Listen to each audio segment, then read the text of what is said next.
मुलांनो, आज आपण एक नवीन अक्षर शिकूया.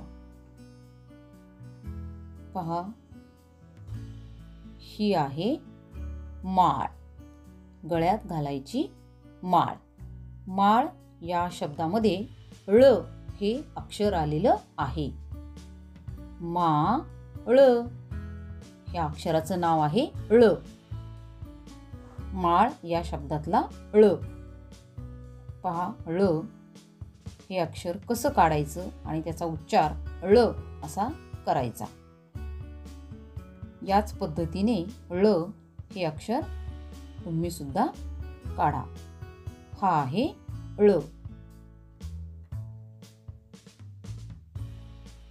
ळ या अक्षराचं नाव तुम्ही लक्षात ठेवा. या अक्षराचं नाव आहे ळ.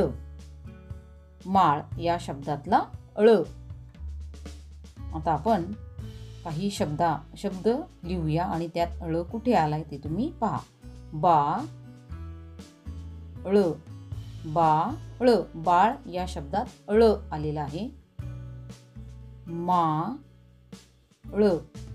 माळ. ळ. आता खाली पहा, आणखी एक शब्द. हा आहे का आणि ळला काना दिला ळा. शब्द तयार झाला काळा. आज आपण ळ हे अक्षर शिकलो. बाळ या शब्दामधला ळ आज आपण काढूयात.